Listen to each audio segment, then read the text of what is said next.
Baik, acara akan kita mulai. Bismillahirrahmanirrahim.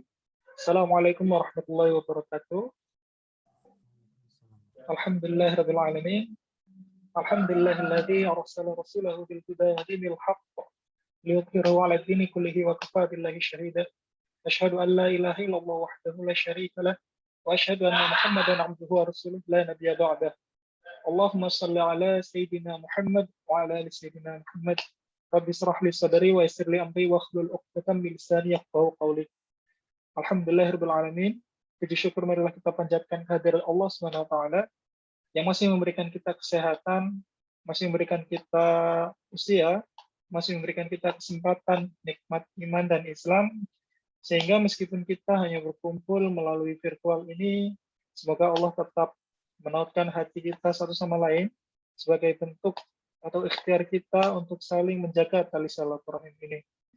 Dan seperti biasa, kita melaksanakan kajian Juanda yang saat ini sudah masuk ke episode ke-10 dalam serial ngaji kitab Jauharatut Tauhid bersama dengan Ustadz Wahyudi SALCMM.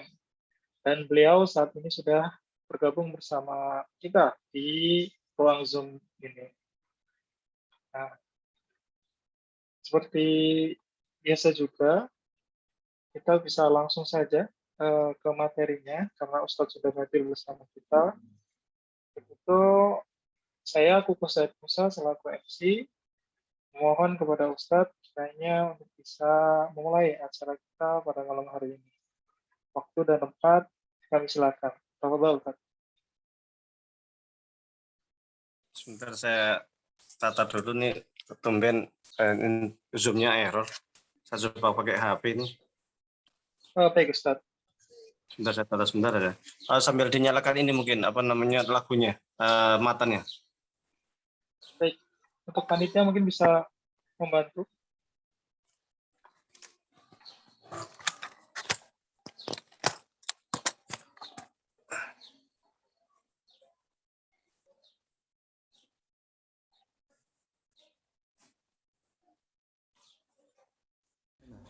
Alhamdulillahi ala salatihi thumma salamullahi ma'a salatihi ala nabiyyin ja'a bit-tauhidi wa qad khalat bi nu'ani tauhidi fa arshada al-khalqa li dinil haqqi bi sayfihi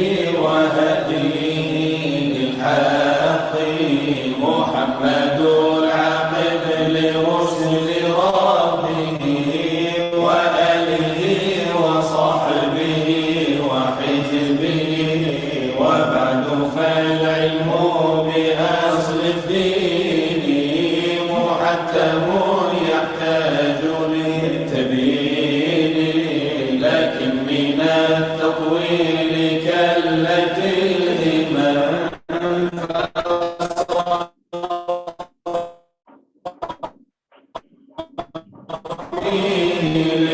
الاختصار ملتزم وهذه أرجوزة لقبتها جوهرة التوحيد قد هذبتها والله أرجو في القبول نافعا بها مريدا في الثواب طامعا فكل من كلف شرعا وجب عليه أن يعرف ما قد وجب لله والجائزة والمبتدعة ومثل ذا لرسله فاستمعا إذ كل من قلد في التوحيد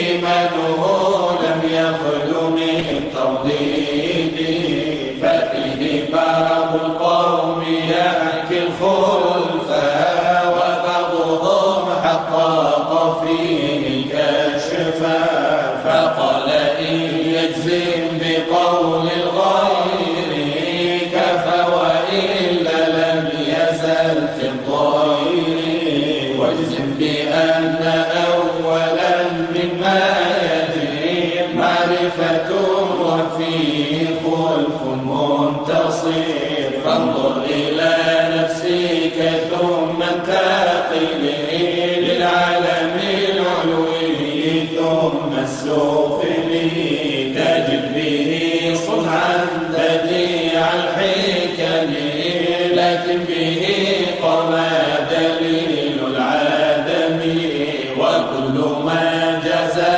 عليه العدم عليه قطعا يستحيل القدم وفسر الإيمان بالتصديق والنطق فيه الخلف بالتحقيق فقيل شرط كالعمل وقيل بل شطر والإسلام اشرحا بالعمل مثال هذا الحج والصلاة كذا الصيام فدر والزكاة ورجحت زيادة الإيمان بما تزيد طاعة الإنسان ونقصه بنقصها وقيل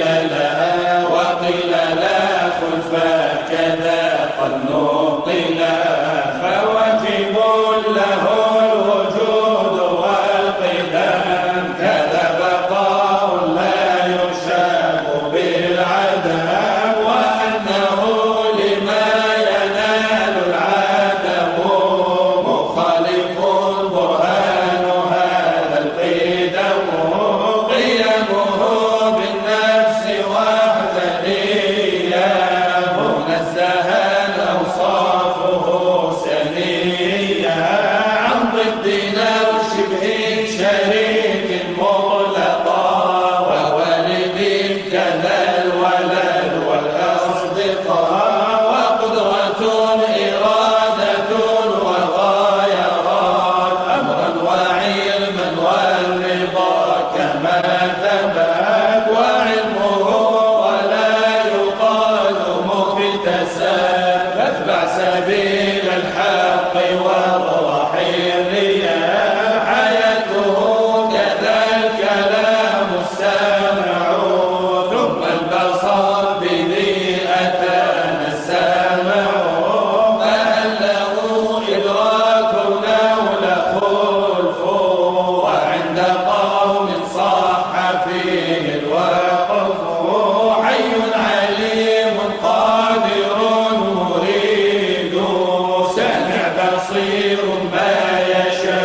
Ustadz Wahyudi, apakah sudah siap? Ustadz? Sebentar, kalau nggak bisa saya coba pakai HP. Sebentar, Baik, ya. nggak bisa kayaknya. Oke, saya coba pakai HP. Sebentar, saya tata dulu.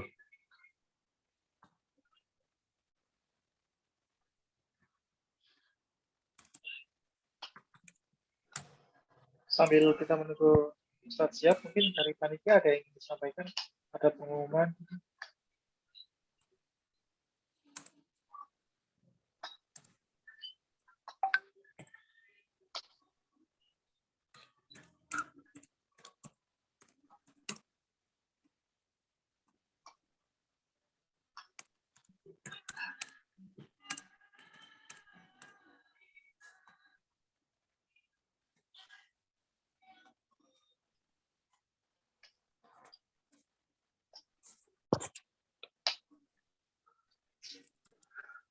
Sebentar saya setting yang di HP-nya. Baik, Ustadz. Nah, informasi untuk para peserta kajian pada malam hari ini, kami mohon izin bagi Bapak atau Ibu yang ingin melihat rekaman kajian kami yang sebelumnya, karena pada saat ini kita sudah masuk ke episode yang ke-10, jadi misalkan Bapak dan Ibu sekalian ingin mengikuti atau melengkapi rangkaian kajian kita, bisa follow dan juga subscribe pada media sosial YouTube FKMM Stanmu selaku penyelenggara kajian pada malam hari ini, atau bisa melalui Instagram di stanmu.id. Caps lock ya, STANMU.id. Itu di Instagram. Jadi agar bisa mengikuti jalannya materi, mungkin kan ada yang hadir di pertemuan pertama, kedua, ketiga, sampai beberapa pertemuan berikutnya. Karena kita sekarang sudah sampai ke pertemuan ke-10.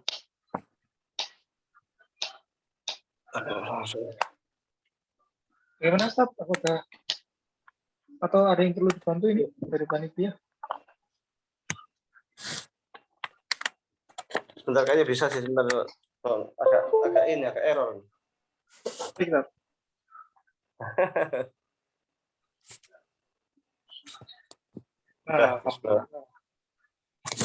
baik.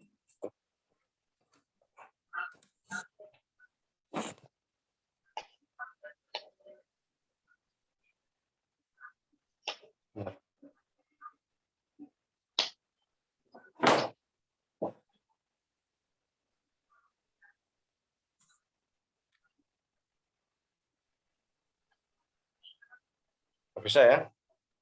Baik, sudah, Ustaz. Mohon maaf ini saya pakai HP karena ininya dari tadi kok nggak bisa masuk apanya Zoom-nya. Saya coba beberapa kali nggak bisa masuk. Entah di internetnya yang lagi masalah atau apa ini. Bismillahirrahmanirrahim. Assalamualaikum warahmatullahi wabarakatuh. Alhamdulillahirrahmanirrahim. Wassalatu wassalamu ala asyrafil anbiya'i wal mursalin sayyidina wa maulana Muhammadin wa ala alihi wa sahbihi ajmain, amma ba'du. Jamaah sekalian yang saya hormati, puji syukur kepada Allah Subhanahu wa taala. Pada kesempatan kali ini kita masih bisa ngaji bareng bermuajah, mudah-mudahan mendapatkan berkah dari Allah Subhanahu wa taala. Salawat beserta salam semoga tetap tercurahkan kepada junjungan kita Nabi Agung Muhammad sallallahu alaihi wasallam. Jemaah sekalian yang kami hormati, pada kesempatan lalu kita sudah sampai kepada materi terkait dengan jihad. Jadi farsadul khalq lidinil haq bisayfihi wa hadihi lil haq. Jadi terkait dengan peran daripada Rasulullah Shallallahu Alaihi Wasallam di dalam menegakkan agama Islam. Di antaranya adalah menegakkan kebenaran bisayfihi, dengan pedangnya. Hanya ini seringkali disalahpahami, dianggap bahwasanya agama Islam itu menyebar dengan pedang, sehingga para orientalis sering menyatakan bahwasanya agama Islam itu sesungguhnya adalah agama yang suka berperang, agama yang suka kekerasan, sehingga kalau dilihat futuhat Islamnya atau perkembangan Islam itu mulainya menyebarnya dengan pedang, dan ini sesungguhnya adalah sebuah kesalahan ataupun kurang tepat. Karena kalau kita melihat dari sisi sejarah, sesungguhnya ketika awal mula di Mekah selama 13 tahun itu umat Islam mendapatkan tekanan, umat Islam mendapatkan serangan, mendapatkan ittihad kalau istilah dalam bahasa Arab itu luar biasa, tetapi umat Islam sama sekali tidak memberikan perlawanan. Kita tahu bagaimana sahabat Yasir disiksa, sahabat Bilal disiksa dan lain sebagainya, tetapi di sana tidak ada sedikit pun perintah untuk melawan orang-orang Quraisy, sehingga bisaifihi ini perlu untuk kemudian kita luruskan. Memang benar bahwasanya ketika Islam itu sudah mapan di Madinah, itu terjadi banyak sekali pertempuran, tetapi sesungguhnya pertempuran-pertempuran yang dilakukan oleh umat Islam itu tujuan utamanya adalah untuk membela diri. Karena ketika 13 tahun di Mekah itu kemudian Rasulullah SAW diperintahkan untuk melakukan hijrah ke Madinah. Ketika Rasulullah sudah hijrah ke Madinah pun tidak serta-merta kemudian langsung diperintahkan untuk berjihad, tetapi memberikan penataan sosial terlebih dahulu, menyatukan antara kaum muhajirin dan kaum ansor, kemudian membuat fakta kesepakatan dengan kaum Yahudi dan lain sebagainya, sehingga kondisi di Madinah sudah mapan. Ketika sudah mapan, baru mereka diizinkan untuk membela diri. Jadi ketika masyarakat Islam di Mekah itu, mereka meninggalkan Mekah, itu mereka meninggalkan hartanya, mereka meninggalkan rumahnya, mereka meninggalkan tanahnya, dan harta-harta mereka yang ditinggalkan di Mekah itu kemudian diambil alih oleh kafir Quraisy, diambil alih oleh mereka. Sehingga sesungguhnya perang Badar yang terjadi di awal-awal Islam itu, di awal-awal masyarakat Muslim di Madinah, itu bukan berupa serangan umat Islam yang menyerang dengan sengaja bahkan. Makanya waktu itu jumlah umat Islam hanya kisaran 300 sekian. Niat awalnya memang tidak untuk berperang. Ketika itu karena mereka mendengar kafilah dagang dari Quraisy, dari Syam, maka mereka kepikiran untuk nyegat, untuk mengambil harta itu, mengambil istilahnya itu mengambil balik lah. Dibanding rampasan orang Quraisy yang diambil, dibandingkan rampasan umat Islam yang diambil oleh orang Quraisy, kemudian umat Islam mengambil rampasan, meminta balik yang dengan kafilah dagang sesungguhnya tidak seberapa. Lebih banyak harta benda kaum muslimin yang ditinggalkan di Mekah. Namun pada waktu itu ketika mereka itu sampai di Lembah Badar, ternyata Abu Sufyan mengetahui bahwa konon umat Islam akan menyerang, sehingga dia melarikan segera ke Mekah, kemudian mengambil bantuan untuk menyerang kaum muslimin di Lembah Badar, sehingga terjadi pertempuran pertama itu. Jumlah umat Islam waktu itu 300 sekian, sementara orang kafir 100.000 sekian, yang kemudian dimenangkan oleh kaum muslimin. Itu pertemuan pertama, dan itu sungguhnya adalah pembelaan, membela harkat dan martabat kaum muslimin. Setelah kaum muslimin kuat, baru mereka berkali-kali melakukan perlawanan. Jadi kalau waktu fatrah, waktu mereka di Mekah itu, mereka itu hanya membela diri saja, disiksa, macam-macam, tidak ada perintah untuk berjihad, mereka diam, mereka mengalah. Tetapi fatrah Madinah ketika sudah kuat, baru mereka melakukan perlawanan, sehingga terakhir itu terjadi Fatu Makkah, dan alhamdulillah waktu itu umat Islam bisa mengambil balik Mekah, tempat kelahiran Rasulullah SAW dan kaum muhajirin.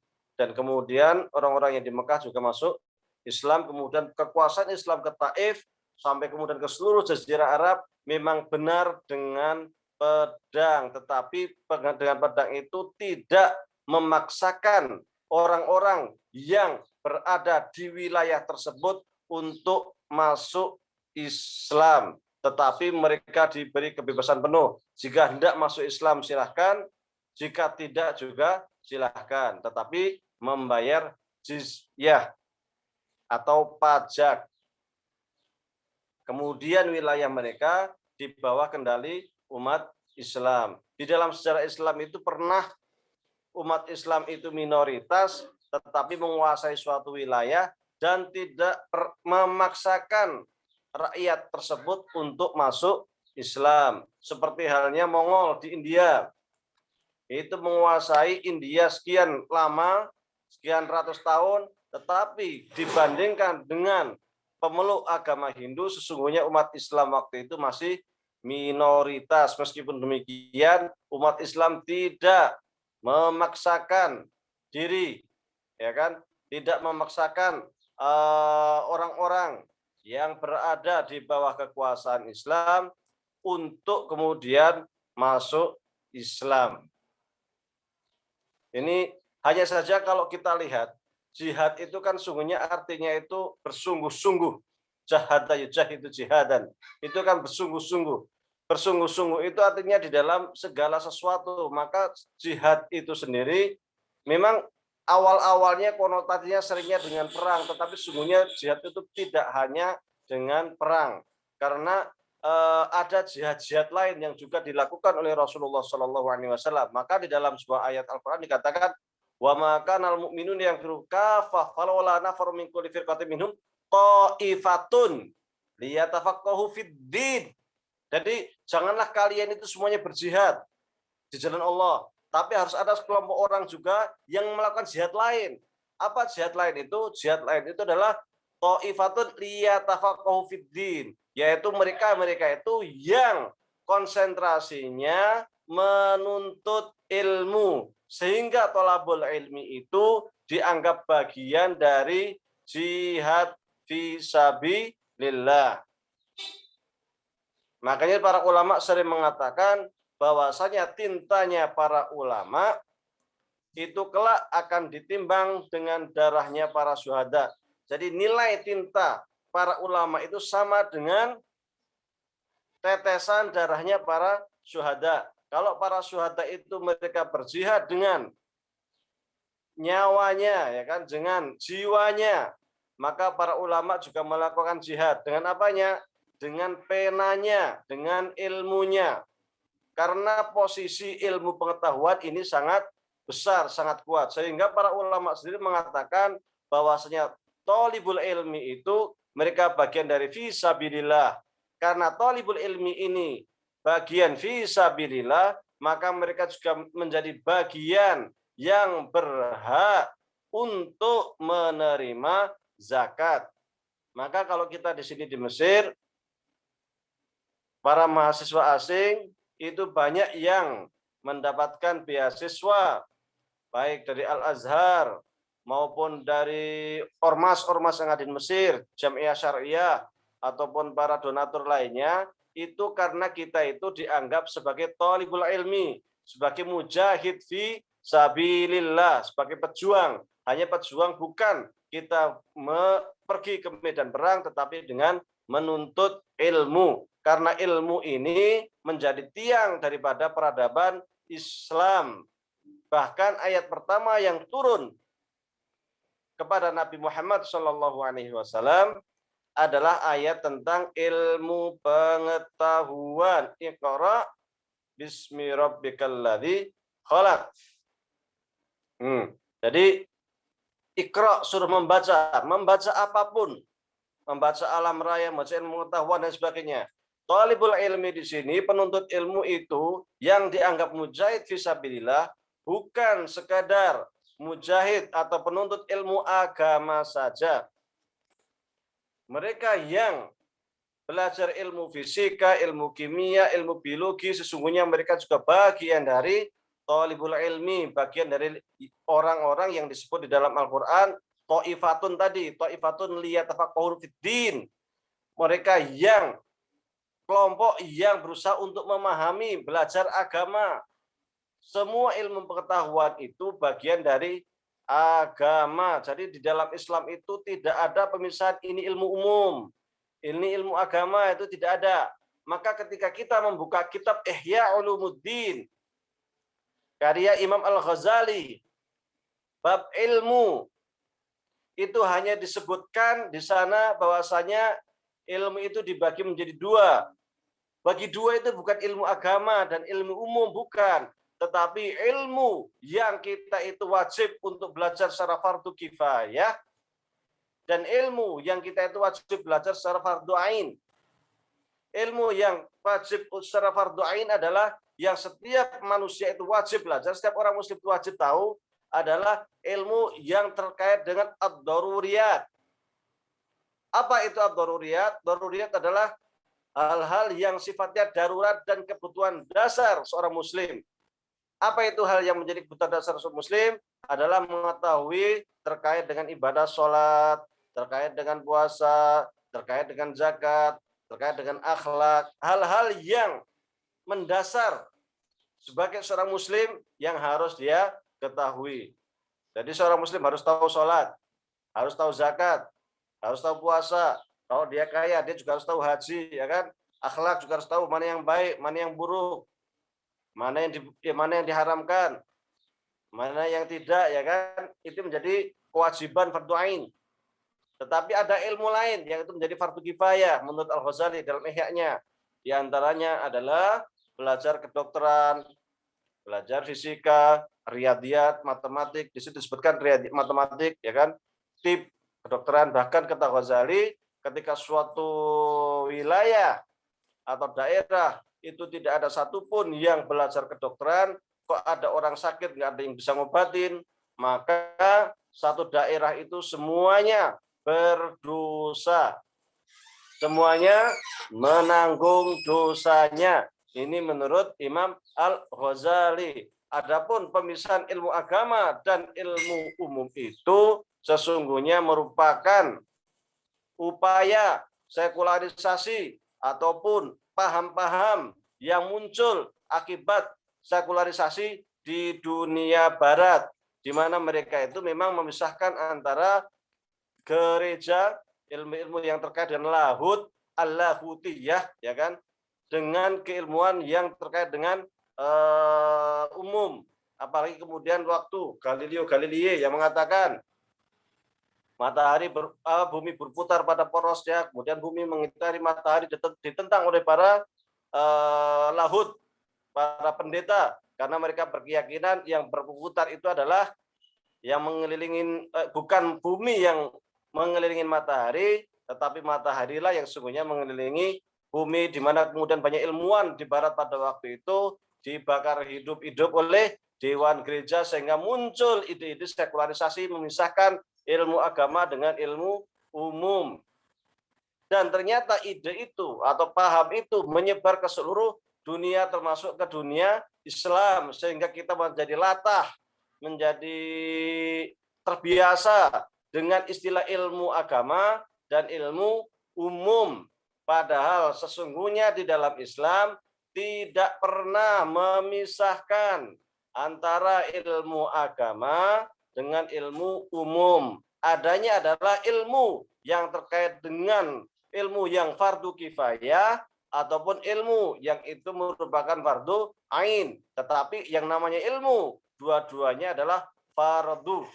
Ilmu dua-duanya adalah sebuah kewajiban, karena ilmu itulah yang di sini di dalamnya dikatakan sebagai upaya ataupun sebagai pondasi kita membangun peradaban. Kalau dalam kitab Jawharatul Tauhid ini dikatakan bisayfihi wa hadihi, apa, dengan pedangnya itu untuk memberikan petunjuk lil haqqi, ke dalam kebenaran. Jadi sebagaimana pedang jihad secara fisik itu untuk memberikan petunjuk kebenaran, mana yang hak, mana yang batil, demikian juga jihad dengan kolam ini, dengan ilmu ini juga merupakan upaya untuk menunjukkan mana yang hak dan mana yang batil. Ketika sekarang paham-paham sekularisasi yang diusung oleh orang-orang orientalis kemudian juga diadopsi oleh para pemikir muslim yang sekuler, mereka yang berusaha meyakinkan umat Islam bahwa agama itu hanya di masjid, sementara di luar itu kita bebas. Nah, maka peran ulama untuk meluruskan ini, berjihad dengan kolamnya. Sering juga kita mendapatkan di media sosial juga seliweran berita yang terkadang memojokkan Islam, yang kadang mendiskreditkan Islam, yang kadang menghina Islam dan sebagainya. Maka sekali lagi para ulama itu melakukan jihad dengan tintanya itu sendiri. Ketika paham-paham yang isme-isme yang tidak jelas dari barat itu memasuki umat Islam, memasuki dunia Islam, maka tugas para ulama itu juga untuk mengkanter balik pemikiran-pemikiran barat modern tersebut. Semisal dengan yang sekarang sedang berkembang, kajian teks dengan metodologi hermeneutika, yang itu sungguhnya merupakan upaya untuk dekonstruksi teks, untuk menafsirkan teks tanpa ada standar yang pasti, sehingga semua teks dianggap mati, Al-Quran itu dianggap sama dengan sastra biasa, dan pembaca itu dianggap mempunyai otoritas mutlak untuk menafsirkan teks, menentukan kebenaran teks, sehingga muncul di sana kebenaran relatif. Siapapun yang menafsirkan teks dianggap dia itu mempunyai sisi-sisi kebenaran. Bahkan kemudian banyak ide-ide untuk mendekonstruksi ulang tafsir-tafsir Al-Quran, karena dianggap semua tafsir Al-Quran itu merupakan produk daripada sosiokultural yang berkembang di masanya, tanpa membedakan mana ayat-ayat qat'iyat, mana ayat-ayat dhanniyat, tanpa membedakan mana ayat-ayat yang itu boleh ditafsir ulang dan mana ayat-ayat yang tidak diperkenankan ditafsir ulang, sehingga semuanya menjadi mutakhayyirat. Padahal di dalam usul fikih itu ada namanya itu ats-tsawabit yang tidak boleh berubah, ada yang namanya al-mutakhayyirat, yaitu hal-hal yang boleh berubah. Disinilah peran ulama untuk melakukan jihad melawan mereka yang berusaha untuk dekonstruksi ayat-ayat Al-Quran. Allahu Akbar, Allahu Akbar. Mohon maaf di sini adzan.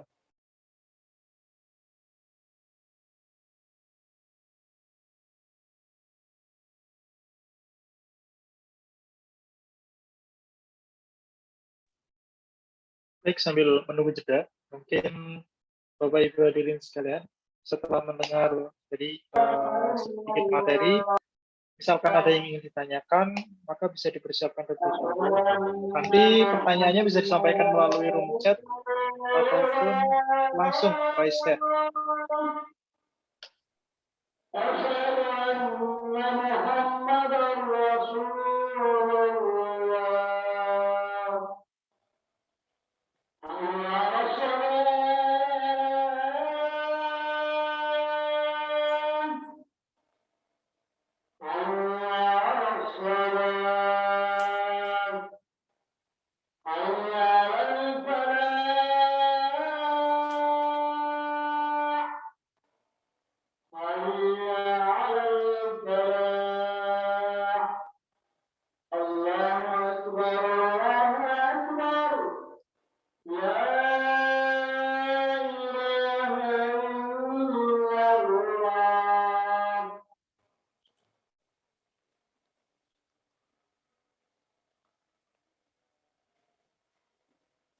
Baik, saya lanjutkan. Bisayfihi wahadilil haq, dengan pedangnya untuk menunjukkan, memberikan petunjuk terkait dengan kebenaran. Saya sampaikan tadi bahwa saya bisayfihi untuk jihad tadi itu bukan hanya terkait jihad dengan fisik, dengan pedang, tetapi juga jihad dengan ilmu.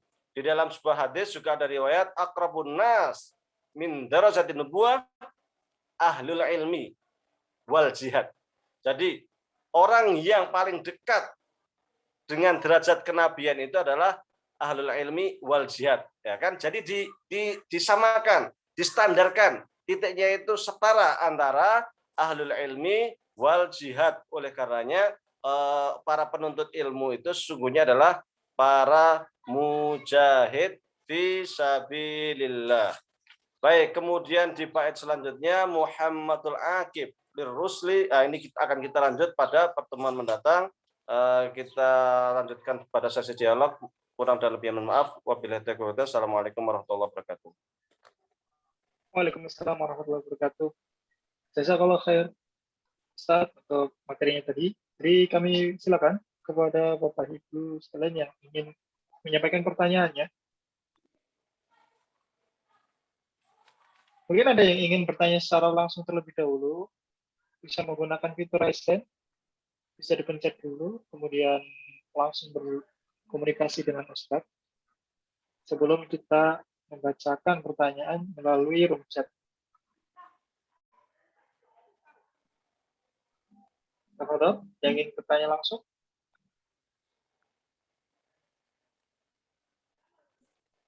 Oke, sepertinya ini pesertanya malu-malu ya. Baik, kalau begitu saya mohon izin untuk membacakan pertanyaan yang disampaikan melalui room chat Zoom kita ini.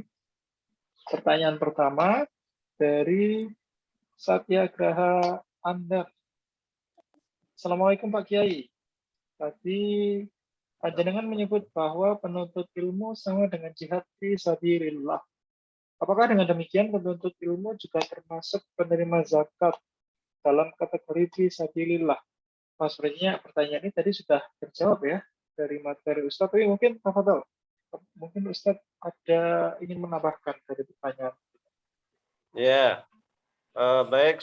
Saya sudah sampaikan tadi, karena penuntut ilmu itu dianggap mujahid fisabilillah, maka ia juga menjadi salah satu dari 8 asnaf yang berhak menerima zakat. Pengalaman kita di sini di Mesir, mahasiswa asing, mahasiswa Indonesia.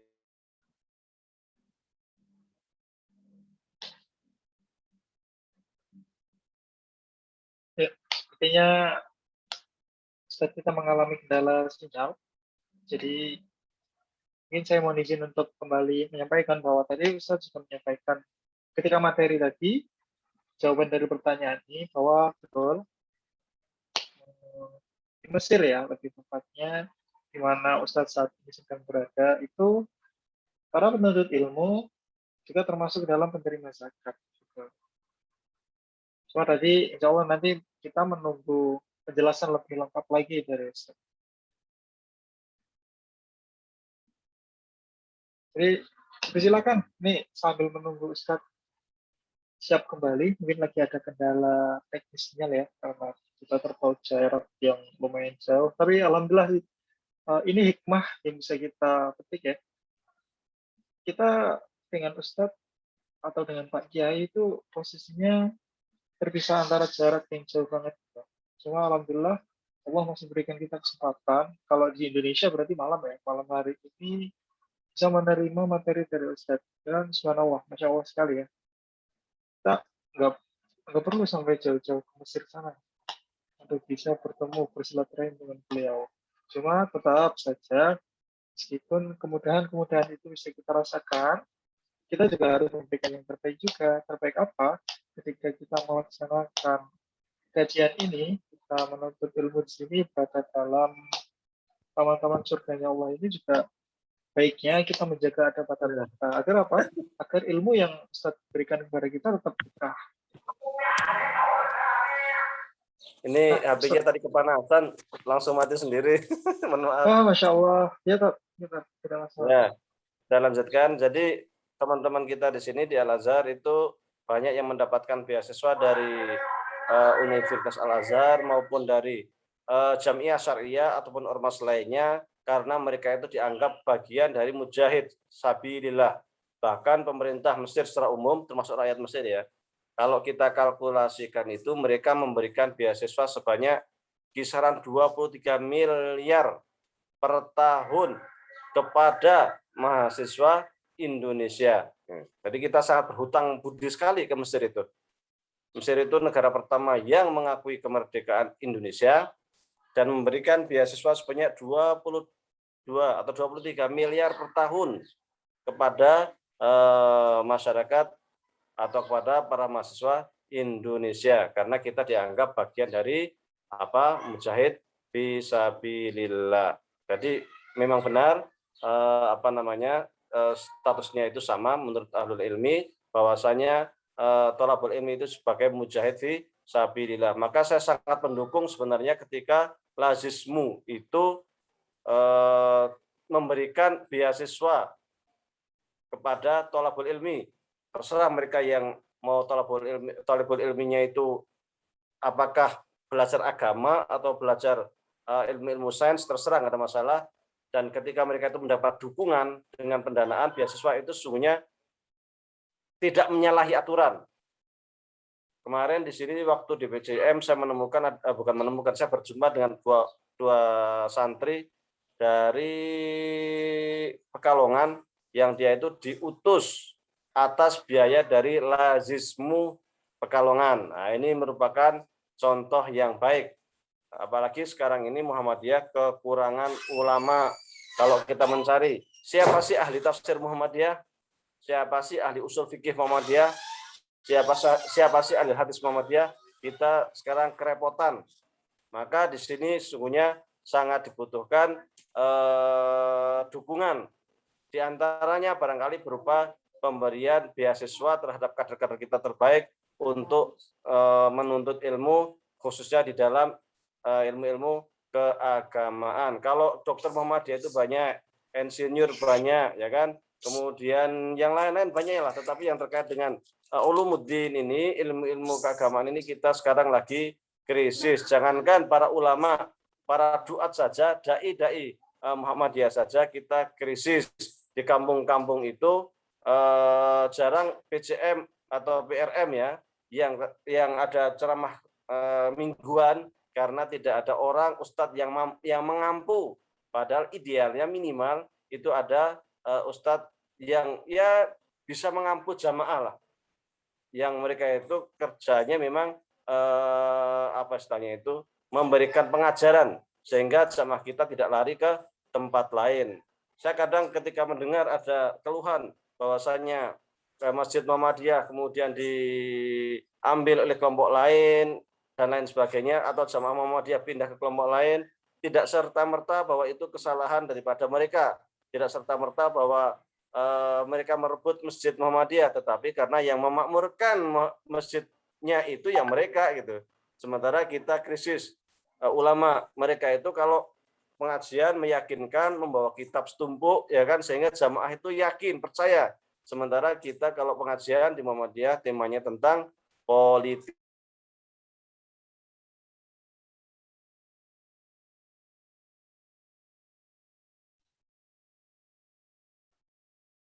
Baik, ini pas banget ya tadi bahas sesuatu yang lumayan sensitif.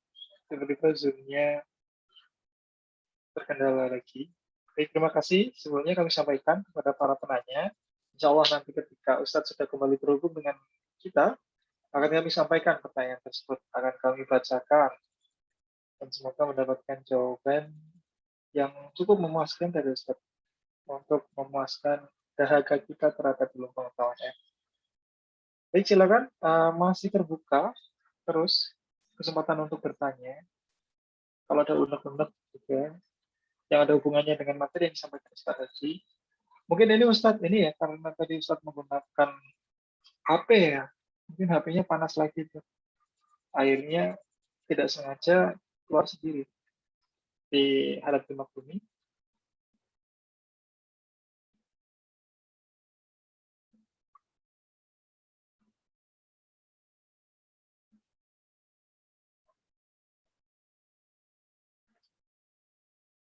Oh, ada yang ini, ada yang komentar juga nih. Oh, dari 532, guys.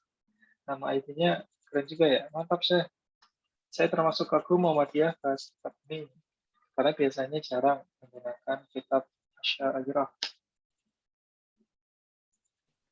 Alhamdulillah, semoga ke depan kajian-kajian semacam ini bisa tumbuh ya di lingkungan kita. Amin. Masya Allah, Ustaz sudah kembali bergabung. Mantap. Nah, ini saya HP-nya kalau udah panas mati sendiri nih. Wah iya Tat. Apa komputernya, laptopnya nggak bisa. Saya coba beberapa kali. Internetnya padahal jalan, tapi kok nggak bisa. Heran saya. Atau mungkin ini Tat, harus login dulu, sign in dulu. Tadi juga saya ketika mau bergabung ke Zoom ini juga diminta untuk ini masuk ke akun dulu gitu. Mungkin itu Tat. Kayaknya ke depan mungkin akunnya perlu kita ganti, mungkin biar biar lebih mudah kita open-kan gitu. Ini jamaah juga ada beberapa yang mau masuk nggak bisa juga. WA Oh iya saya Tat. katanya harus masuk. Heeh. Oh iya Tat. Baik. Link-nya aja mungkin nanti bisa diganti. Ya insya Allah. Terima kasih Tat untuk masukannya. Nanti akan jadi perbaikan untuk kami para pendengar. Baik, Tafadhol Tat. Untuk melanjutkan mungkin tadi jawabannya masih belum selesai Tat. Ada yang ingin ditambahkan terkait ini beasiswa yang diberikan kepada para penuntut ilmu, khususnya di tempat Ustaz saat ini bermukim. Kalau beasiswa yang di sini ini sekedar informasi aja barangkali ya. Oh, bisa kan.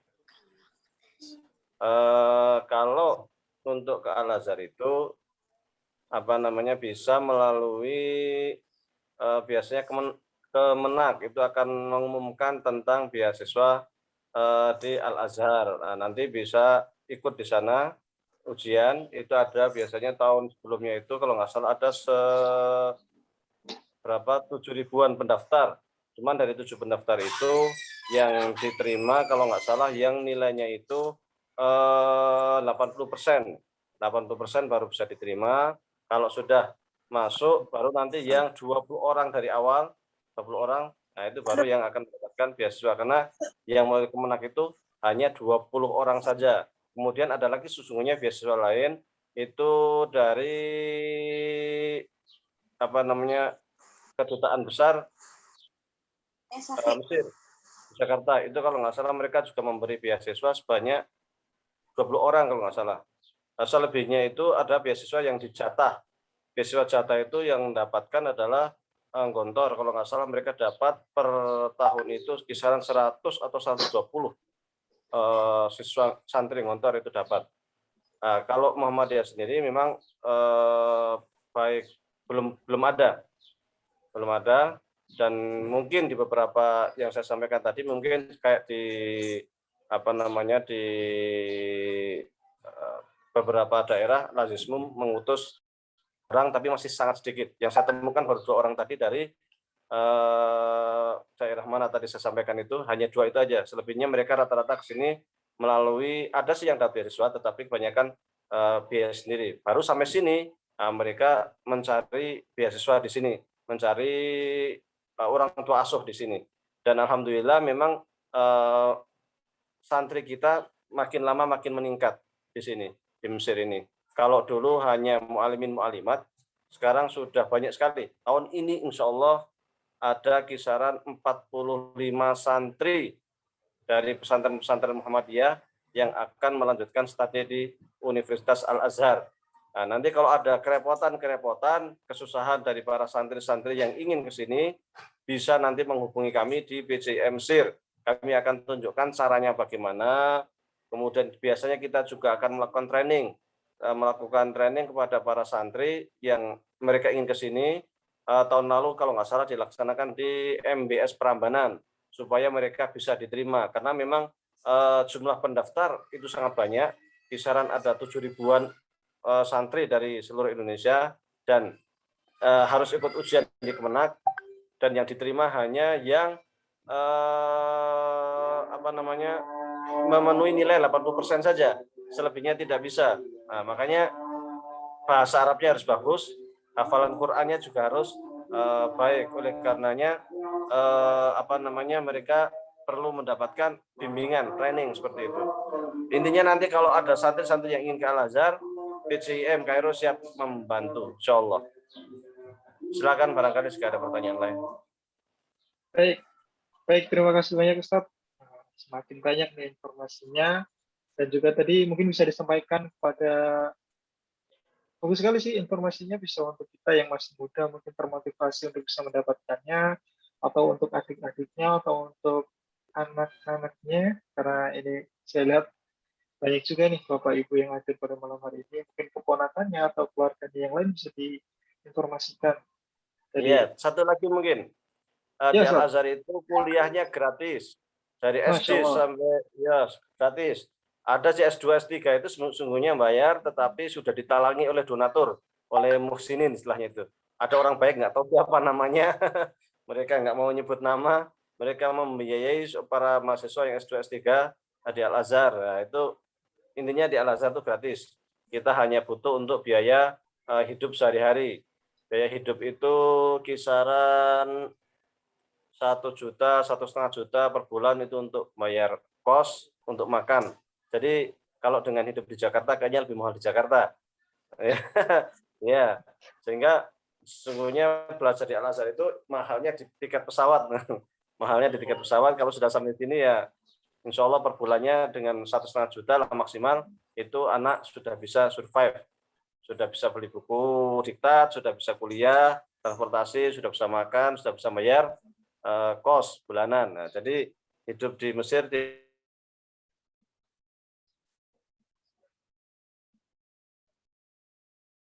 Sepertinya Ustadz kembali terputus dengan kita. Jadi mungkin benar ya itu tadi HP-nya panas ya. Katanya keluar sendiri. Tapi insya Allah ke depan kami selaku panitia akan melakukan evaluasi agar pelaksanaan kajian bisa lebih lancar lagi. Dan insya Allah kajian Juanda ini akan dilaksanakan setiap pekan di malam Ahad. Jadi kami silakan kepada Bapak Ibu sekalian yang hadir pada malam hari ini bisa kembali bergabung dalam kajian seri berikutnya. Masih membahas kitab yang sama. Ini sudah masuk beberapa pertanyaan lagi, tinggal menunggu Ustadz kembali bergabung bersama kita di sini. Menarik sekali tadi, saya pun juga baru tahu kalau ternyata biaya hidup di Mesir itu lebih murah ya dibandingkan di Jakarta gitu. Karena memang beberapa bulan yang lalu, 1 tahun yang lalu juga saya sempat tinggal di Tangerang Selatan, memang benar biaya hidupnya lebih mahal dibandingkan di cerita Ustadz tadi.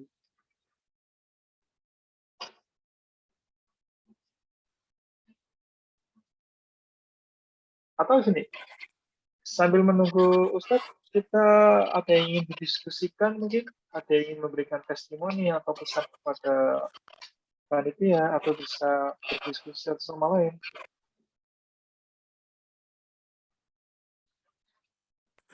Jackson izin masuk, Mas.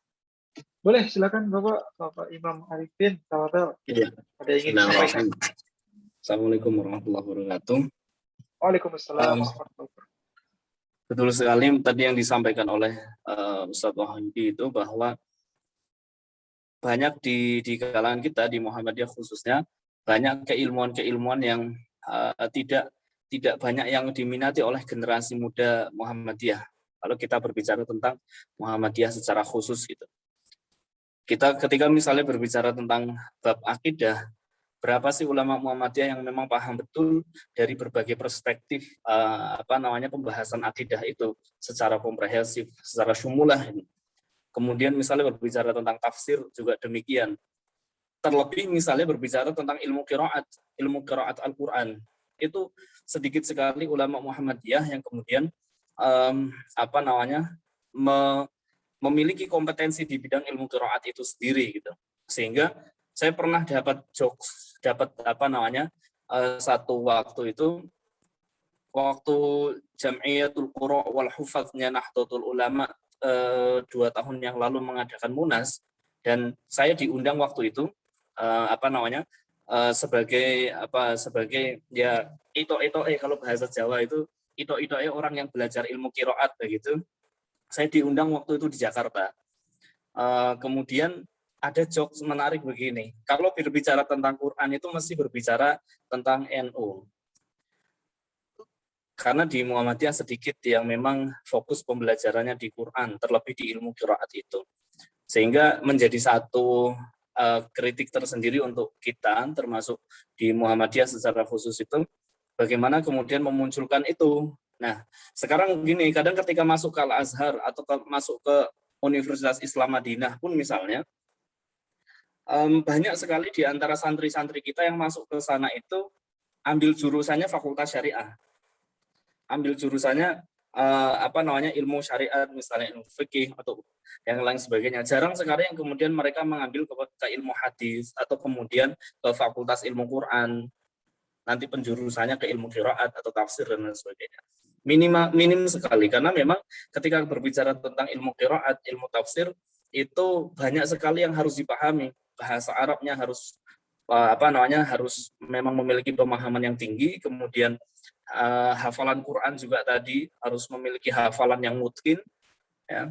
Lalu kemudian ditambah dengan banyak hal lagi, hafalan matan dan lain sebagainya, itu menjadi problem tersendiri. Dan harapannya sebenarnya majelis ini Juanda bisa menjadi satu pemicu untuk generasi-generasi muda kita, terkhusus ketika berbicara tentang generasi muda Muhammadiyah, agar kemudian betul-betul berusaha untuk belajar tentang ilmu-ilmu yang sifatnya tadi fardu ain, juga fardu kifayah. Ya, fardu kifayahnya bukan hanya sekedar ilmu umum kalau berbicara tentang tadi itu ya, tapi juga berkaitan dengan ilmu-ilmu Quran, ilmu tafsir dan lain sebagainya. Bisa jadi itu menjadi fardu ain untuk kita semua. Mungkin sekedar rasan-rasan, karena Ustadz Wahyudi juga saya dengan beliau sering collab, karena beliau punya kolaborasi, maksudnya kan beliau punya pesantren di Temanggung, Al-Muflihun, dan saya diminta untuk membantu beliau, bantu begitu terkait dengan untuk program tahfidz dan ilmu qiraatnya, sehingga kemudian kita sering diskusi tentang hal itu, bagaimana agar Muhammadiyah generasi mudanya banyak yang fokus mempelajari pada penekanan ilmu Quran, terutama ilmu qiraat itu. Dan mudah-mudahan majelis ini bisa menjadi salah satu wasilah pembelajaran itu, sekaligus menjadi pemicu semangat untuk yang lain bisa belajar ke situ. Saya kira itu saja, mudah-mudahan ya sharing-sharing sedikit, ngobrol-ngobrol ngasih. Syukran jazakumullah ya ahsanil jaza. Assalamualaikum. Tambahan sedikit ya. Waalaikumsalam warahmatullahi. Sesungguhnya kita juga punya kader yang di qiraat, yang belajar di Al-Azhar, karena memang kalau belajar qiraat di Al-Azhar ini cukup berat. Di ma'hadnya, di pesantrennya itu sendiri 8 tahun.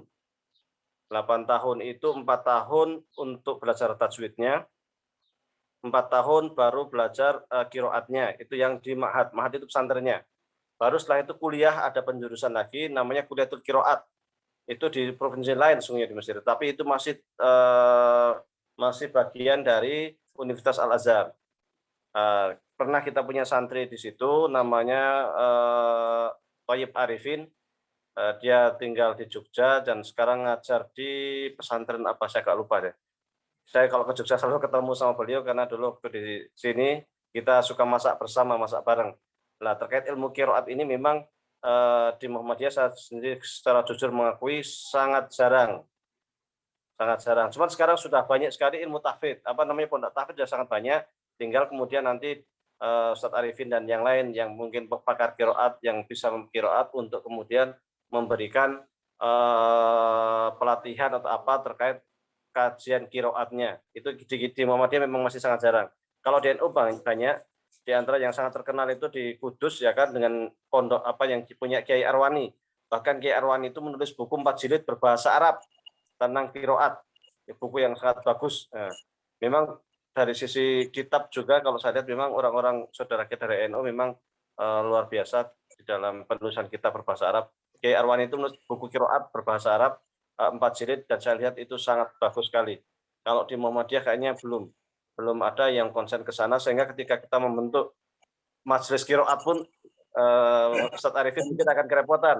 Bahkan beliau harus gabung di grupnya orang NU karena di grup orang Muhammadiyahnya nggak laku, ya kan? Di grup Muhammadiyah nggak laku karena memang tidak ada orangnya atau apanya, wallahu alam.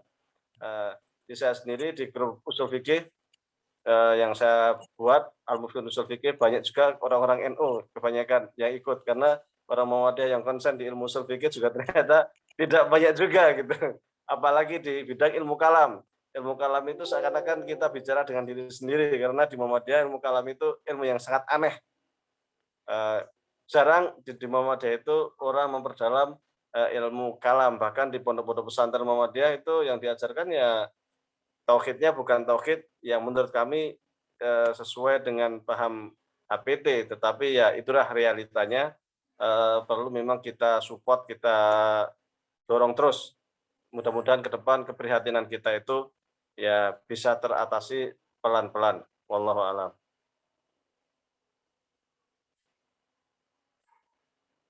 Baik, berbicara tentang hal tersebut, Pak.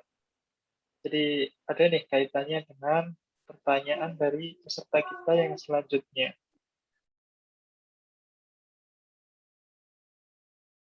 Mana tadi? Silakan dibacakan karena saya tidak bisa melihat ini. Apa tadi? Mana ya? Nah ini dari Ervan, Ustaz. Ini peserta yang cukup aktif di room chat kita ya ternyata. Assalamualaikum. Ada ilmu wajib ain dan juga ada ilmu wajib kifayah. Pertanyaannya, Ustaz, dari Mas Irfan atau Bapak Irfan ini, apakah kita sebenarnya harus pesantren dulu agar bisa paham ilmu fardu ain? Karena dirasa tidak cukup diterima atau tidak cukup jika hanya ikuti sekolahan formal saja. Adakah cara yang lain? Dan pertanyaan berikutnya adalah, apakah fadilah ngaji ilmu secara langsung sama dengan ngaji secara langsung tapi melalui media online semacam ini, Kak? Atau adakah perbedaan dan bagaimana kiranya kita bisa mengatasinya? Karena mau tidak mau kita tetap harus ada keterbatasan selama pandemi ini masih berlangsung. Mungkin itu dua pertanyaan. Ya. Terkait yang fardu ain itu bisa didapatkan di surau, di masjid-masjid, di pengajian-pengajian itu juga bisa. Itu kan terkait dengan cara sholat, cara puasa, ya kan, zakat itu biasalah bisa didapatkan dimanapun. Kecuali kalau kita ingin memperdalam beneran, baru ke pesantren, ya kan. Tetapi kalau sekedar yang fardu ain itu sungguhnya banyak sekali media yang dapat dijadikan sebagai sarana kita untuk belajar. Kalau dulu-dulu biasanya setiap asar itu kampung-kampung itu ada madrasah diniyah biasanya. Madrasahnya anak-anak kita belajar Iqra, belajar ngaji, belajar sholat, ya kan. Mudah-mudahan madrasah diniyah itu masih ada, ya kan. Cuma karena ini sekarang pandemi juga agak masalah juga, semuanya di rumah kan. Semua di rumah, mudah-mudahan anak-anak tidak kecanduan game. Karena kalau dari rumah itu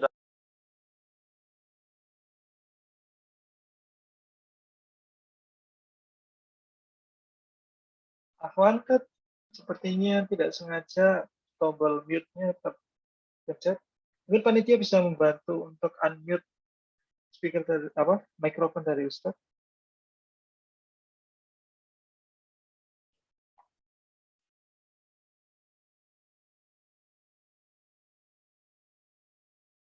Ustaz Wahyudi, Afwan, ini sepertinya tidak sengaja. ya. Ya, Afwan, barusan tidak sengaja mikrofon dari Ustaz mati. Jadi kami tidak bisa mendengar penjelasan Ustaz. Ya, jadi intinya bahwasanya mengaji via Zoom ataupun langsung ke kiai itu keutamaannya fadilahnya sama, tidak ada beda.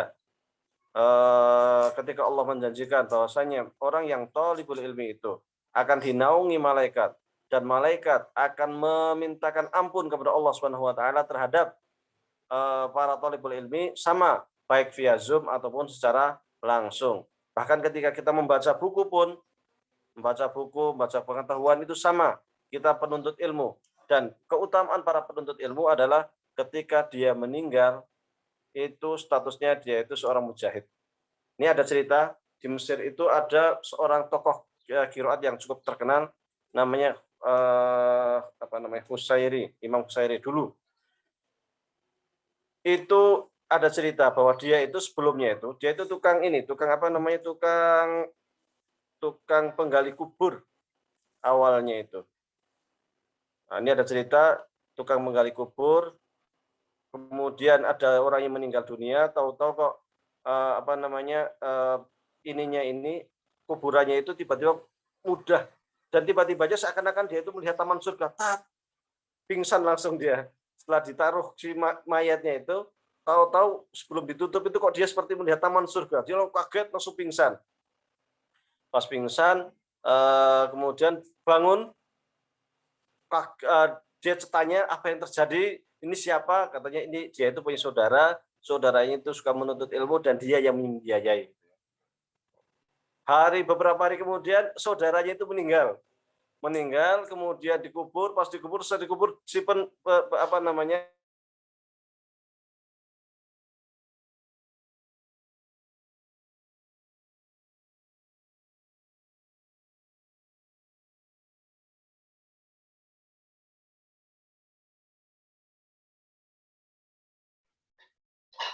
Oh, sayang sekali ya, padahal ceritanya sedang di puncaknya ini. Tapi kembali Ustaz mengalami kendala sinyal. Mari kita doakan semoga sinyal di sana segera membaik ya.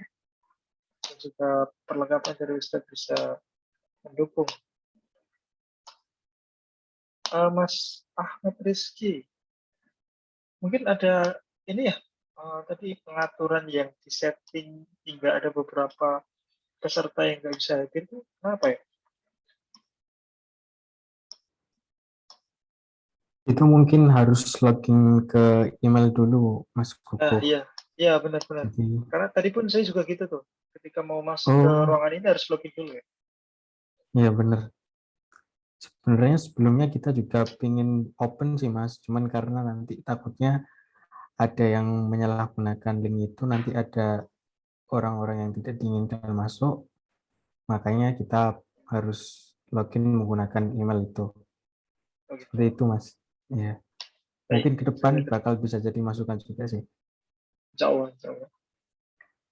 Ya, Ustaz Wahyu itu sudah kembali ke tengah-tengah kita. Aduh, mohon maaf ini. Iya, tadi padahal ceritanya sedang di puncaknya ya. Nah, ya. Biasanya lancar, tapi sekarang kok ini kita ada problem. Mohon maaf lah. Biasanya masuk ke ini ke Zoom-nya itu di komputer nggak pernah ada masalah, cuman sekarang kok ada masalah terus nih. Jadi pakai HP-nya kok kalau udah panas mati nih. Ya, intinya bahwasanya yang kedua ini juga dia kaget, tiba-tiba dia melihat seperti taman surga, pingsan dia. Setelah pingsan bangun, dia nanya lagi, itu siapa katanya? Yang meninggal ini siapa? Dia adalah saudara teman yang kemarin, yang dia itu penuntut ilmu. Dari situ dia sadar ternyata keutamaan orang menuntut ilmu itu luar biasa. Akhirnya dia langsung pergi ke masjid waktu Damaskus. Mohon maaf, waktu itu orang Damaskus ya. Saya agak lupa namanya, bukan Imam Qusairi. Damaskus, dan dia belajar di sana dan kemudian dia menjadi seorang ulama besar di sana. Nah, ini sekedar cerita fadilah keutamaan orang mencari ilmu dan bahwasanya dia itu posisinya sebagai mujahid dan ketika meninggal pun luar biasa. Dan beberapa rekan kita di sini ada yang meninggal di sini karena kecelakaan pernah, dan ketika meninggal itu apa ya, face-nya itu, wajahnya itu ceria. Ini kisah nyata, kisah nyata yang kami saksikan di sini. Rekan kita yang kecelakaan setelah dibersihkan, dimandikan tuh wajahnya memang sangat ceria dan orang senyumannya manis, semua kita pada iris lah ya. Masya Allah, talibul ilmi ini memang luar biasa. Dan itu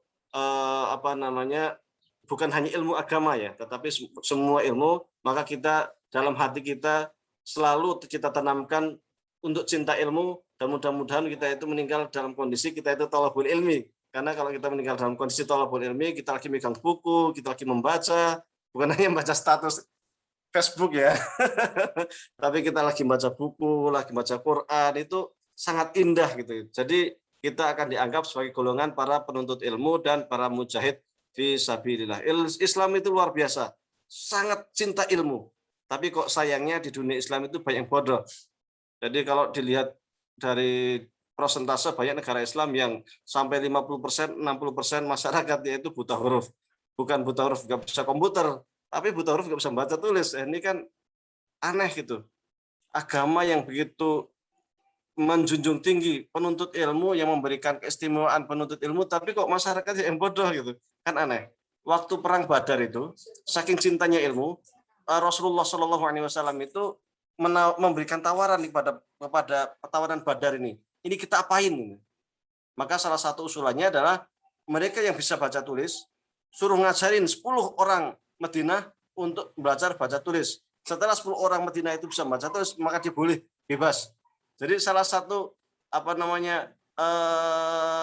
syarat agar mereka itu dikembalikan ke Mekah bebas itu adalah mengajari orang-orang Madinah untuk bisa baca tulis. Itu saking mulianya ilmu pengetahuan. Ini luar biasa. Maka para sahabat pun berlomba-lomba untuk cari ilmu. Maka tidak heran dalam jangka tidak lebih dari 100 tahun.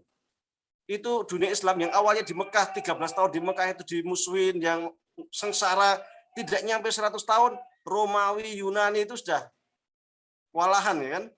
Jelas Yunani mana? Persia, mohon maaf. Persia jelas sudah menjadi kekuasaan umat Islam. Romawi itu wilayahnya sudah sempit sekali. Tinggal Eropa Barat, ya kan? Tinggal Eropa. Sampai zaman Sultan Fatih, Romawi pun kalah. Sehingga dua negara adikuasa yang sangat besar pada waktu itu kalah dengan kekuatan Islam.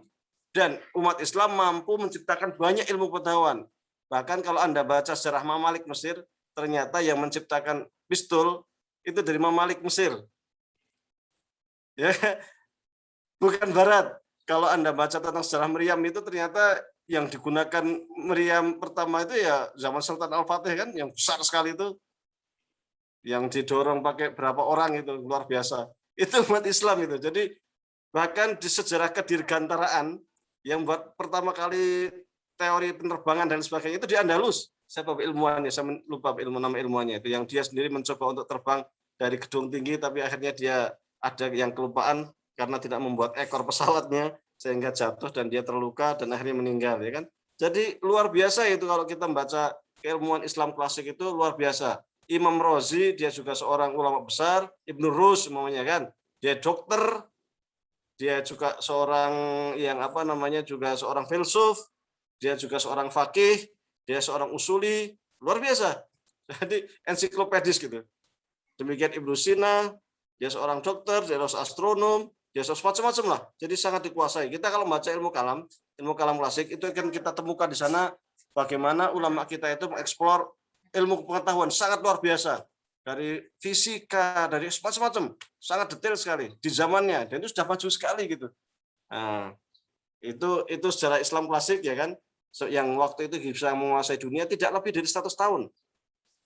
Itu sudah luar biasa. Zaman Umar saja kekuasaannya sudah sangat luar biasa. Pada beberapa puluh tahun sejak adanya Islam datang, ya kan. Nah, itu karena cintanya umat Islam pada ilmu pengetahuan. Maka semestinya budaya cinta ilmu ini yang sesungguhnya harus kita pupuk terus supaya kita bisa menguasai peradaban dunia. Selama umat Islam itu masih kurang cinta ilmu, masih sukanya itu hanya baca status WhatsApp, status Facebook, tapi malas membaca buku, malas datang ke pengajian, ya susahlah kalau kita ingin menguasai dunia.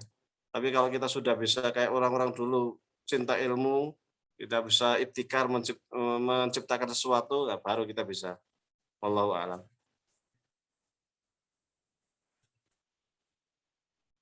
Baik, terima kasih Ustaz. Jazakallah khairan katsiran untuk jawabannya. Kita masih ada waktu sekitar 10 menit ya Ustaz ya. Jadi satu pertanyaan terakhir nih ya Ustaz ya. Sebelum kita tutup nanti dengan pembacaan doa dari Ustaz Wahyudi. Sebelumnya saya juga mohon maaf karena belum semua pertanyaan ini bisa diberikan kesempatan untuk mendapat jawaban. Tapi kami coba rangkaikan pertanyaan-pertanyaan yang ada hubungannya dengan penjelasan-penjelasan Ustaz sebelumnya. Jadi ada nih yang menarik nih Ustaz nih dari Muhammadiyah Jawa Barat. Bismillah, Afwan Ustaz izin bertanya. Saya pernah mendengar dari seorang Ustaz bahwa asal makna jihad itu adalah perang. Jadi sebelum dipahami dalam pemaknaan yang lain, perlu dipahami dulu bahwa asal kata jihad itu memang peruntukannya adalah untuk perang. Apakah pernyataan tersebut bermasalah?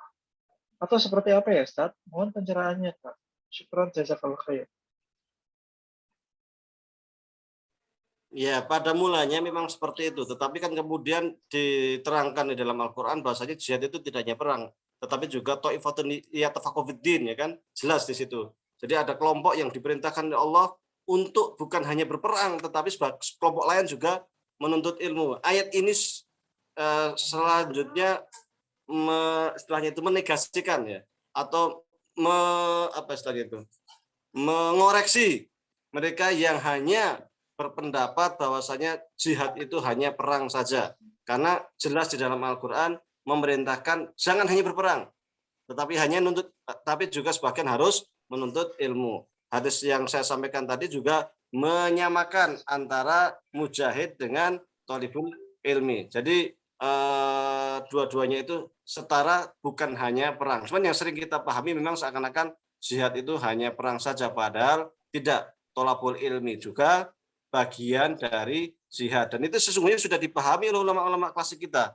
Maka para penuntut ilmu itu kalau berhak mendapatkan jatah zakat karena mereka sangat paham thalibul ilmi itu ya mujahid gitu. Maka disisihkanlah sebagian untuk zakat bagi para penuntut ilmu, dan itu bukan hanya sejak sekarang, itu sejak dari dulu. Zaman Abbasiyah itu para penuntut ilmu semuanya gratis. Di Universitas Nizamiyah semua penuntut ilmu gratis. Yang diantara dosennya kan Imam Al-Ghazali ya. Itu zaman dulu itu. Jadi zaman dulu itu penuntut ilmu itu bukan hanya gratis, tetapi semua penuntut ilmu juga diberikan fasilitas yang luar biasa, makan tiga kali sehari, kemudian bahkan sampai pakaian, sampai tempat makan, tempat tinggal. Itu sejak dulu itu memang sudah difasilitasi oleh khalifah. Nah, cuman zaman sekarang aja ya kan, yang sekarang pendidikan mahal, yang cari beasiswa juga sulit. Tapi kalau zaman khalifah dulu udah dipahami itu bahwa thalibul ilmi itu ya mujahid, maka mereka dapat bagian itu, bagian zakat, bahkan bukan hanya zakat, wakaf, sedekah, semacam-macam untuk para penuntut ilmu itu waktu zaman kekhalifahan Islam sangat luar biasa. Kalau kita di Mesir, di Timur Tengah, bukan hanya di Mesir barangkali ya, di Timur Tengah secara umum, beasiswa untuk para penuntut ilmu itu masih banyak kita temukan, bukan hanya dari pemerintah, tetapi dari para donatur. Itu masih sering kita temukan sangat banyak. Bahkan mahasiswa yang kemudian dia punya kesusahan finansial karena ke rumah sakit, karena kalau dia itu mahasiswa, kadang juga mendapatkan diskon sampai 50%. Karena siapa? Karena penuntut ilmu gitu. Kamu penuntut ilmu, kamu belajar di mana? Di Al-Azhar. Ya udah, diskon 50% gitu. Karena dihormati sekali. Penuntut ilmu itu sangat dihormati. Nah, kita berharap lah mudah-mudahan juga masyarakat kita menyadari bahwasanya para penuntut ilmu itu sungguhnya sangat mulia, sehingga mereka harus mendapatkan perhatian, termasuk dari para ormas, apa dan sebagainya, bahwa penuntut ilmu itu sangat berharga, perlu mendapat perhatian, karena penuntut ilmu itu merupakan investasi masa depan. Kalau negara itu banyak orang pintar, insya Allah majulah. Tapi kalau negaranya itu mayoritas bodoh, meskipun kekayaan alamnya luar biasa, ya akhirnya dikorupsi kan, diakali kan, ya, diambil negara lain, kita nggak bisa ngapa-ngapain karena nggak bisa ngolah kan seperti itu, akhirnya dibodohin ya. Karena kita tidak mampu mengolah sendiri, mengolah sumber daya alam sendiri. Nah, ini kan akibat karena kurangnya penuntut. Dan kemudian bukan hanya ini, tapi juga ada istilahnya penghormatan, ya. Penghormatan kepada penuntut ilmu, penghormatan kepada para ulama. Jadi ulama itu, para penuntut ilmu itu dihargai, dihormati, bukan disia-siakan. Nah, tentu juga mereka, para penuntut ilmu itu juga, kalau di dalam Islam klasik kan mereka nuntut ilmu itu baik fisika, kimia, macam-macam, itu ada pandangan bahwa saya itu menuntut ilmu itu karena Allah. Tidak ada sekularisasi pendidikan. Sehingga karena tidak ada sekularisasi pendidikan, ya orang menuntut ilmu itu ya semuanya untuk Allah, karena Allah begitu. Andai kata dia menjadi profesor, menjadi siapapun, tidak kemudian dia menjual jabatannya atau menjual ilmunya untuk mendapatkan jabatan, untuk korupsi, untuk apa, tidak, karena dia merasa ini ilmu itu tanggung jawab, ada rasa tanggung jawab keilmuan, sehingga tidak mudah untuk menjual ilmunya demi mendapatkan jabatan atau untuk korupsi dan lain sebagainya.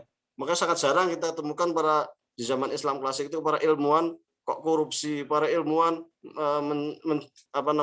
menjual ilmunya untuk mendapatkan jabatan kekuasaan, itu sangat jarang sekali kita temukan dalam sejarah Islam, karena mereka ada upaya menyadari saya itu belajar dulu karena Allah.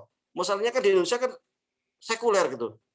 Dalam artian SMP, SMA itu belajar agama cuma berapa sih jam dalam seminggu, habis itu cuman sedikit sekali kemudian pengetahuan alam, kemudian IPA, IPS dan sebagainya itu tidak ada nilai bahasanya saya itu belajar IPA itu karena Allah, tidak ada nilai bahasanya saya belajar ilmu sosial karena Allah, itu nggak ada sama sekali. Sehingga yang muncul tawuran pelajar, ya kan, saya itu kejahatan di sekolahan, demonstrasi apa macam-macam yang kadang lepas kontrol gitu, karena mereka ketika belajar itu tidak ada nilai, jadi nilai keagamaannya itu hilang. Apalagi kemudian muncul teori-teori yang sesungguhnya bukan berasal dari dunia Islam. Misal manusia berasal dari kera, ya kan, teori Darwin. Ini kan bertentangan dengan tauhid kita. Misal alam raya itu sifatnya azal, dia itu tidak tercipta, dia muncul dengan sendirinya. Itu kan bertentangan dengan tauhid kita. Jadi di dalam belajar ilmu-ilmu umum itu, belajar fisika, kimia, biologi dan sebagainya, itu tidak ada nilai-nilai ketuhanan sama sekali. Tidak ada bahwa saya belajar ini itu ingin menumbuhkan supaya kita semakin iman, semakin yakin tentang ketuhanan, tetapi lepas. Jadi ilmu hanya untuk ilmu saja. Fisika ya hanya untuk fisika saja. Biologi hanya untuk biologi saja. Sosiologi ya sosiologi saja. Tanpa ada nilai-nilai ketuhanan sama sekali. Ini merupakan awal munculnya sekularisasi pendidikan. Kalau sudah pendidikannya ada sekuler seperti itu, akhirnya memunculkan pribadi yang sekuler juga, jauh dari Tuhan. Akhirnya ketika menjadi ilmuwan, jauh juga dari Tuhan. Akhirnya apa? Mudah menjual ilmunya untuk kekuasaan, untuk mendapatkan maslahat dan lain sebagainya, dan tidak menambah dengan ilmunya itu keimanan, ketakwaan kepada Allah Subhanahu wa taala. Maka islamisasi ilmu pengetahuan itu sangat-sangat penting. Dan yang dimaksudkan dengan islamisasi ilmu pengetahuan itu bukan berarti setiap cabang ilmu kita tambah Quran, tambah sunnah, itu tidak. Semuanya di dalam belajar fisika, depannya kasih Quran, kasih sunnah. Bukan hanya sekedar itu, tetapi kandungan di dalamnya itu bagaimana ada nilai-nilai keislaman. Bahwa saya belajar itu untuk Allah. Karena Allah, ilmu itu datang dari Allah. Wa ma utitu minal ilmi illa qalila. Saya itu dikasih ilmu manusia itu hanya sedikit.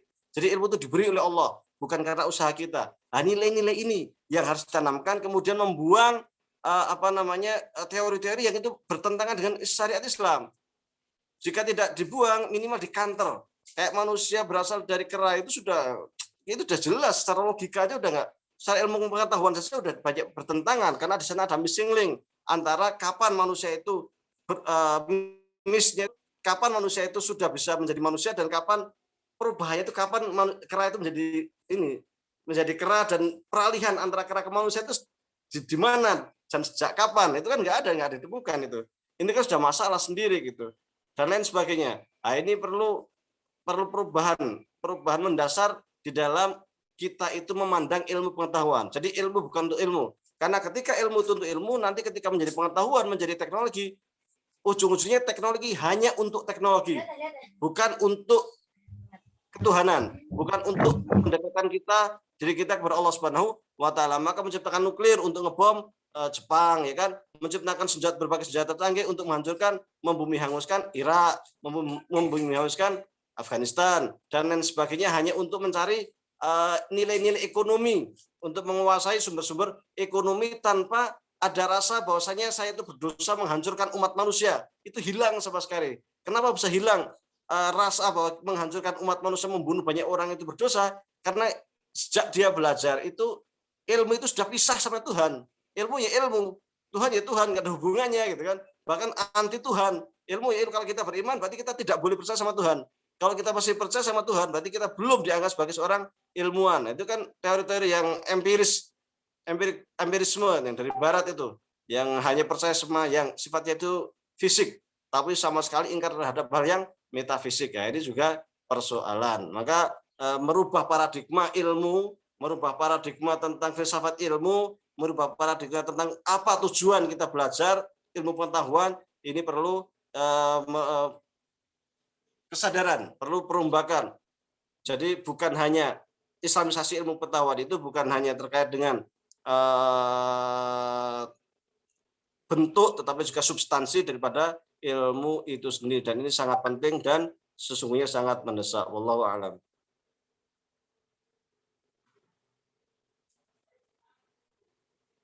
Masya Allah, Ustadz menjelaskan kepada kita dengan penuh semangat ya. Jadi insya Allah nih apa yang disampaikan bisa kita pahami dengan baik bahwa memang seharusnya apapun yang kita lakukan itu berlandaskan niat karena Allah Subhanahu wa taala, termasuk menuntut ilmu. Jadi tadi pertanyaannya sudah terjawab ya, bahwa sebenarnya jihad itu bukan hanya perang. Perlu kita pahami bahwa dalam konteks lain, jihad itu artinya bersungguh-sungguh, termasuk dalam menuntut ilmu sendiri itu. Baik, karena sudah memasuki waktu 21.31 waktu Indonesia Barat ya, kita sudah sampai ke batas acara. Sebelumnya sekali lagi kami sampaikan permohonan maaf yang sebesar-besarnya karena belum semua pertanyaan bisa kami akomodir. Begitu mungkin ya, biar penasaran nih, insya Allah di pekan berikutnya, malam Ahad pekan besok, untuk bisa kembali bergabung bersama kita. Masih mendengarkan materi juga dari Ustadz Wahyudi Abdurrahim, insya Allah nanti ya. Jadi pertanyaannya kalau misalkan belum terjawab hari ini, bisa disampaikan kembali di pertemuan berikutnya, insya Allah.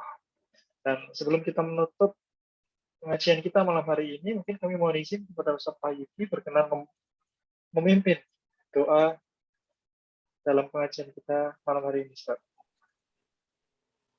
Bismillahirrahmanirrahim. Allahumma shalli ala sayyidina Muhammadin fil awwalin. Allahumma shalli ala sayyidina Muhammadin fil akhirin. Allahumma shalli ala sayyidina Muhammadin fil mala'il a'la ila yaumiddin. Allahumma rabbana taqabbal minna salatana wa siyamana wa ruku'ana wa sujudana wa tadarru'ana wa takhasyu'ana wa ta'abbudana wa tammim taqsirana ya Allah ya rabbal alamin. Rabbana zalamna anfusana wa illam taghfir lana wa tarhamna lanakunanna minal khasirin. Rabbana wa la tahmil 'alaina isran kama hamaltahu 'ala alladziina min qablina. Rabbana wa la tuhammilna ma la taqata lana bihi wa'fu 'anna waghfir lana warhamna anta maulana fansurna 'alal qaumil kafirin. Rabbana la tuzigh qulubana ba'da idh hadaytana wa hab lana min ladunka rahmah innaka antal wahhab. Rabbana atina min ladunka rahmah wa hayyi' lana min amrina rasyada. Allahumma inna nas'aluka ilman nafi'a wa amalan mutaqabbala wa rizqan halalan thayyiba. Allahumma inna na'udzubika min ilmin la yanfa' wa min qalbin la yakhsha' wa min nafsin la tasba' wa min du'ain la yustajab laha. Rabbana inna nas'aluka salamatan fid din wa afiatan fil jasadi wa ziyadatan fil ilmi wa barakatan fil rizqi wa taubatan qabla maut wa rahmatan indal maut wa maghfiratan ba'da maut. Allahumma hawwin 'alaina fi sakaratil maut wa najina minan nari wal 'afwa 'indal hisab. Allahumma irfa'na al-bala' wal waba' wal mihna wat ta'un bi rahmatika ya arhamar rahimin. Ya hayyu ya qayyum bi rahmatika nastaghits. Ya hayyu ya qayyum bi rahmatika nastaghits. Ya hayyu ya qayyum bi rahmatika nastaghits. Rabbana atina fid dunya hasanah wa fil akhirati hasanah wa qina adzabannar. Wa sallallahu ala sayyidina Muhammadin wa ala alihi wasallam. Subhanaka rabbika rabbil izzati amma yasifun wa salamun ala mursalin walhamdulillahi rabbil alamin. Alhamdulillah, akhirnya kita sampai pada ujung dari pengajian kita hari ini. Kami selaku panitia mohon maaf yang sebesar-besarnya atas segala kekurangan, dan juga kami menyampaikan terima kasih terutama kepada Ustadz Wahyudi Abdurrahim yang telah memberikan materi kepada kami. Juga terima kasih kepada seluruh peserta yang sudah hadir hingga di menit ini, hingga di detik ini, di akhir dari pengajian. Semoga ilmu yang kita dapatkan tadi Allah berikan keberkahan di dalamnya, merasuk ke dalam hati kita, dan yang terpenting bisa kita amalkan di dunia. Karena ketika ilmu itu diamalkan, insya Allah ilmunya semakin melekat, insya Allah ya. Jadi sampai bertemu di pengajian Juanda pekan depan, masih sama di malam Ahad bersama dengan Ustadz Wahyudi Abdurrahim SALCNN. Begitu kami mohon pamit undur diri. Saya Puguh Said Musa selaku MC malam hari ini juga mohon maaf atas segala kekurangan saya pribadi. Baiknya datang dari Allah. Dan terima kasih. Wassalamualaikum warahmatullahi wabarakatuh. Waalaikumsalam warahmatullahi wabarakatuh. Waalaikumsalam warahmatullahi wabarakatuh. Terima kasih Ustaz. Ya, mohon maaf kali ini tidak bisa maksimal karena kendala teknis. Mohon maaf sekali. Mudah-mudahan ke depan bisa lebih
Izin undur diri ya.